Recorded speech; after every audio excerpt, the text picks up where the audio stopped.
हर शुरुआत का एक अंत होता है और पृथ्वी भी इससे अलग नहीं है। अरबों साल पहले जब यह नीली दुनिया जन्मी थी तो शायद ही किसी ने सोचा होगा कि एक दिन यह भी बूढ़ी होगी, थकेगी और खत्म हो जाएगी।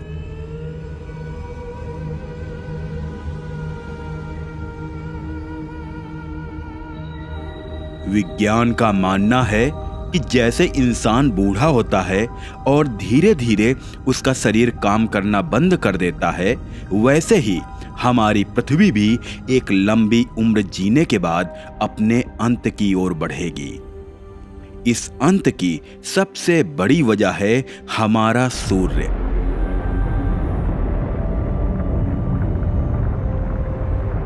सूर्य जो हमारी रोशनी और जीवन का आधार है, हमेशा वैसा नहीं रहेगा जैसा आज है। अभी यह अपनी जवानी में है, लेकिन वैज्ञानिकों का अनुमान है कि लगभग 5 अरब साल बाद जब इसके अंदर का ईंधन यानी हाइड्रोजन खत्म होने लगेगा, तब यह फूलकर एक विशाल लाल दानों में बदल जाएगा। उस समय इसका आकार इतना बड़ा हो जाएगा कि यह अपने पास के ग्रहों मरकरी, वीनस और शायद अर्थ तक को निकल जाएगा। और अगर पृथ्वी बच भी गई तो इसकी सतह पर इतनी गर्मी और रेडिएशन बरसेगा कि जीवन का नामो निशान मिट जाएगा। लेकिन यह दूर के भविष्य की बात है। उससे पहले भी करोड़ों सालों में पृथ्वी धीरे धीरे बदल जाएगी। महासागर उबलकर भाप बन जाएंगे, ऑक्सीजन घटने लगेगी और जीवन दम तोड़ देगा। यानी धरती का अंत किसी अचानक विस्फोट से नहीं, बल्कि एक धीमी, लंबी और दर्दनाक यात्रा से होगा।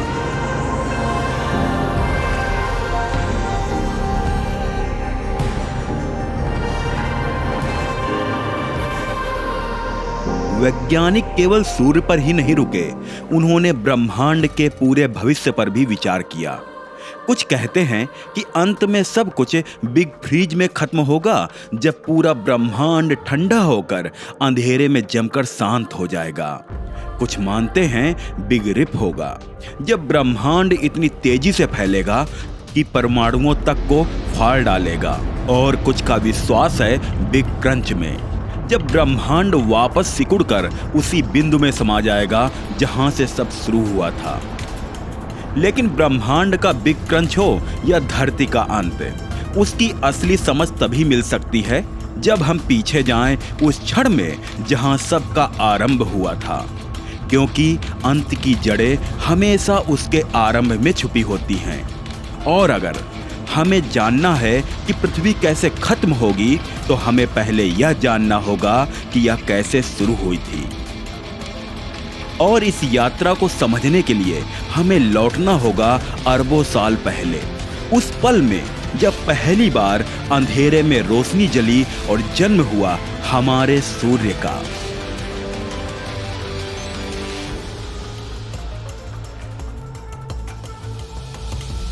चार 4.6 अरब साल पहले ब्रह्मांड के एक कोने में गैस और धूल का एक विशाल बादल तैर रहा था।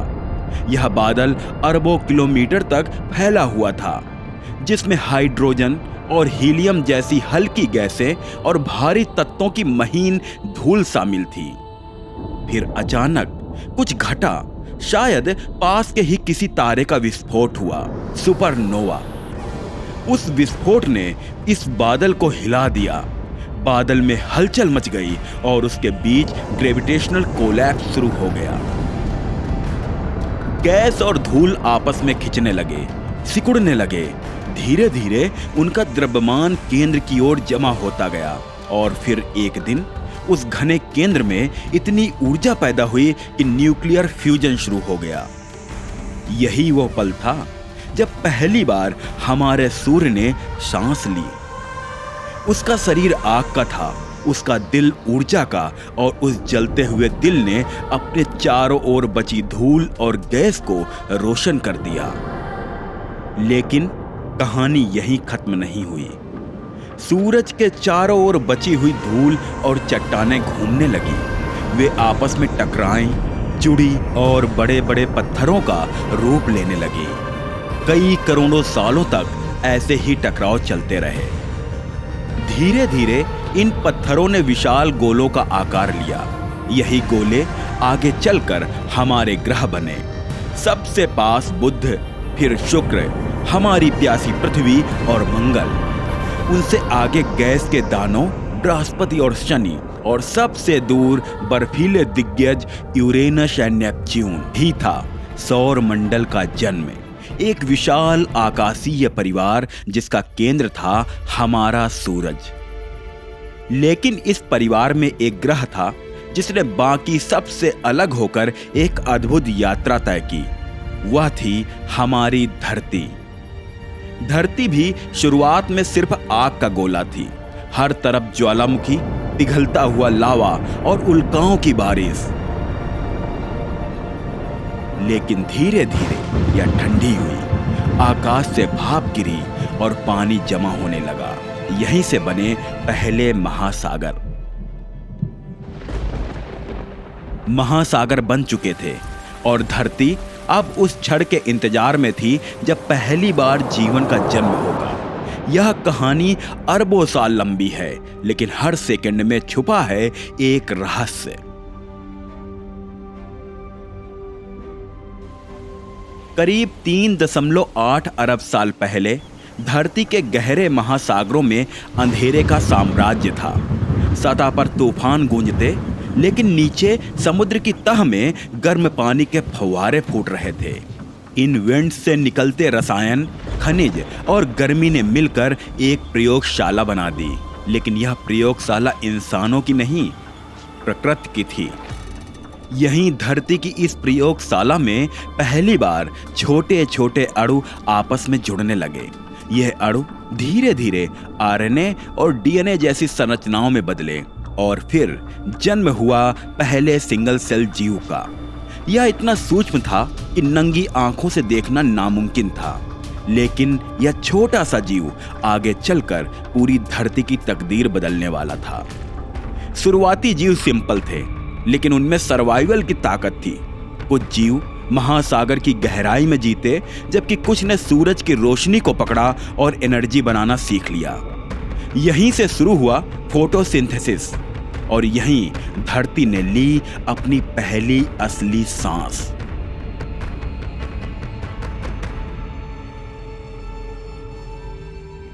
साइनोबैक्टीरिया नामक टिनी जीव सूरज की रोशनी को एनर्जी में बदलते थे, लेकिन इसके साथ ही वे एक बाय प्रोडक्ट भी छोड़ते थे, ऑक्सीजन। शुरुआत में यह ऑक्सीजन महासागर में घुलती रही, लेकिन धीरे धीरे जब पानी संतृप्त हो गया तो ऑक्सीजन वातावरण में भरने लगी। यही घटना कहलाती है ग्रेट ऑक्सीडेशन इवेंट। यह वह पल था जब धरती का आसमान बदलने लगा। जहां पहले जहरीली गैसें थी, वहां अब सांस लेने लायक हवा बनने लगी और धरती पहली बार बड़े जीवन के लिए तैयार हो गई। लेकिन यह कहानी यहीं खत्म नहीं हुई। समय आगे बढ़ा और धरती के इतिहास में एक ऐसा दौर आया जब हवा में ऑक्सीजन आज से कहीं ज्यादा थी। करीब 30 करोड़ साल पहले वायुमंडल में ऑक्सीजन का स्तर 35% तक पहुंच गया था, जबकि आज यह सिर्फ 21% है। यानी उस समय की हवा ऊर्जा से कहीं ज्यादा भरपूर थी। इस अतिरिक्त ऑक्सीजन ने धरती पर जीव जंतुओं को असामान्य रूप से बड़ा बना दिया।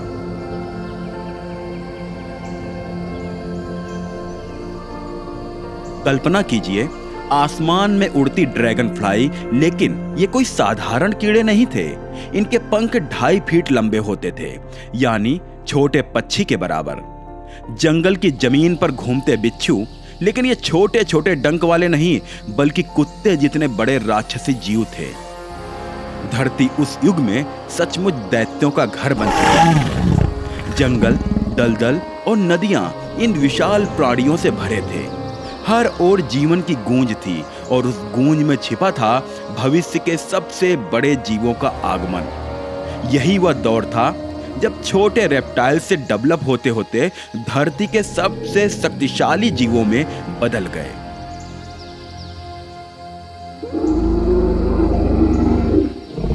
धीरे धीरे उन्होंने धरती पर एक नया साम्राज्य खड़ा किया, डायनासोर का युग।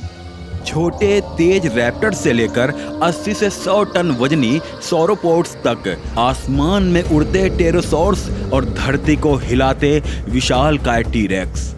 लाखों साल तक धरती पर इनका राज रहा। वे जंगलों के राजा थे, धरती के सबसे बड़े शिकारी और प्रकृति की सबसे अद्भुत रचना। धरती अब दैत्यों का मंच थी और यह मंच करोड़ों सालों तक चलता रहा। लेकिन धरती पर हर राज हमेशा के लिए नहीं होता। जैसे जीवन जन्म लेता है, वैसे ही उसका अंत भी तय होता है। और इन दैत्यों के लिए भी आसमान में पहले से लिखा जा चुका था उनका आखिरी अध्याय।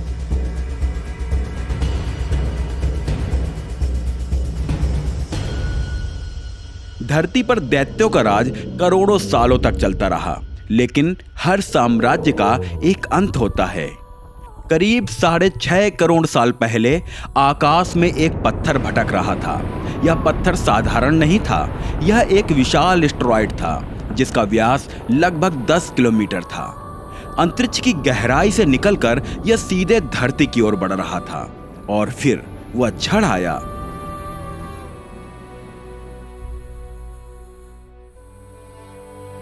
जब यह पत्थर धरती से टकराया और धरती की किस्मत हमेशा के लिए बदल गई। टक्कर इतना भीषण था कि ऊर्जा का विस्फोट अरबों परमाणु बमों के बराबर था। लाखों टन धूल और धुआं वातावरण में फैल गया। आसमान महीनों तक अंधकारमय रहा और सूरज की रोशनी धरती तक नहीं पहुंची। पौधे सूख गए, खाना खत्म होने लगा और इस भूख और ठंड ने सबसे पहले दैत्यों को मारा। डायनासोर, धरती के सबसे ताकतवर जीव, एक एक करके विलुप्त होने लगे। उनका युग खत्म हो गया। धरती पर अब एक नया अध्याय शुरू होना था।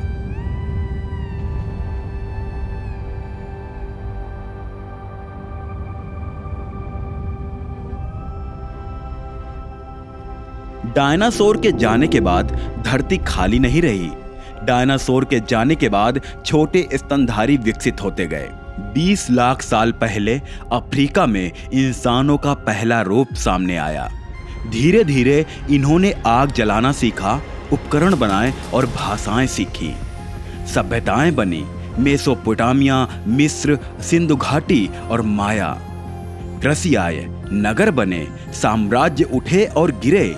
इंसानों ने विज्ञान सीखा, तारे देखे और गणित बनाया। फिर इंसान ने आकाश की ओर देखा। 20वीं सदी में रॉकेट बने और इंसान चांद पर पहुंचा। धरती का बच्चा अब अपने घर से बाहर झांकने लगा था। लेकिन इंसान जितना ऊपर गया, उतना ही उसने नीचे झांककर यह सोचना शुरू किया कि धरती कितने दिन और जिंदा रहेगी, और इस सूरज का क्या होगा, और इस सूरज को समेटे इस ब्रह्मांड का अंत कैसे होगा। ये सवाल अब उसकी नींद छीनने वाले थे, क्योंकि जवाब आसान नहीं था। इन सवालों के जवाब खोजने के लिए वैज्ञानिकों ने वर्षों तक अध्ययन किया। उन्होंने सूर्य की रोशनी, उसके ईंधन और उसकी उम्र को परखा। उन्होंने तारों के जन्म और मौत को देखा, और तब उन्होंने अनुमान लगाया कि हमारा सूरज भी हमेशा जवान नहीं रहेगा। सूरज के भीतर हाइड्रोजन का विशाल भंडार है, लेकिन यह असीमित नहीं है। आज सूरज अपनी जवानी में है, एक पीला तारा जो पूरी तरह से संतुलित है। लेकिन समय बीतेगा, अरबों साल गुजरेंगे और एक दिन यह संतुलन टूट जाएगा। वैज्ञानिकों के अनुसार लगभग 5 अरब साल बाद सूरज के भीतर की हाइड्रोजन खत्म होने लगेगी। हाइड्रोजन जलने के बाद हीलियम बनने लगेगा और सूरज अपनी स्थिरता को खो देगा। वह फैलने लगेगा और इतना फैलेगा कि उसका आकार लाखों गुना बड़ा हो जाएगा, और यही होगा वह क्षण जब सूरज रेड जायंट में बदल जाएगा। उसका शरीर लाल और विशाल होगा। उसकी बाहरी परतें अंतरिक्ष में दूर तक फैल जाएंगी और तब उसके नजदीकी ग्रह एक एक करके उसके अंदर समा जाएंगे। सबसे पहले बुध गायब होगा, फिर शुक्र जलकर राख हो जाएगा और वैज्ञानिक मानते हैं कि शायद पृथ्वी भी उस लाल आग में निगल ली जाएगी। अगर बच भी गई तो उसकी सतह पर इतनी गर्मी और रेडिएशन बरसेगा कि जीवन का नामो निशान मिट जाएगा। धरती का नीला रंग, उसकी नदियां, महासागर, जंगल, पहाड़ सब एक एक कर कर राख में बदल जाएंगे। यानी हमारा घर एक जलती हुई वीरान चट्टान में बदल जाएगा।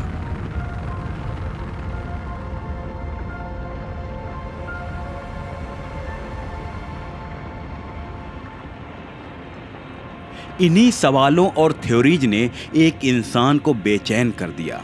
वह सोचता था, अगर हम भविष्य देख पाए तो क्या हम अपनी किस्मत बदल सकते हैं? वह केवल वैज्ञानिक नहीं था, वह एक खोजी था। उसके लिए यह सवाल किताबों और प्रयोगशालाओं तक सीमित नहीं थे, यह उसके जीवन का मिशन बन चुका था। रात रात भर वो तारों को देखता। वो सोचता कि अरबों साल बाद यह आसमान कैसा होगा। क्या सूरज सचमुच इतना बड़ा हो जाएगा कि हमें निगल लेगा? क्या ब्रह्मांड अंधेरे में जम जाएगा या सब कुछ फटकर खत्म हो जाएगा? उसके दिल में यह सवाल तीर की तरह चुभता रहा और आखिरकार उसने ठान लिया, वह भविष्य की यात्रा करेगा और खुद देखेगा उस दिन क्या होगा जब हमारी धरती अपनी आखिरी सांस लेगी। लेकिन यह सिर्फ एक ख्वाब नहीं था, उसने इसके लिए वर्षों तक तैयारी की। सबसे पहले उसने बनाया एक ऐसा सर्वाइवल सूट जिसमें ऑक्सीजन जनरेटर था, ताकि हवा न होने पर भी सांस ली जा सके।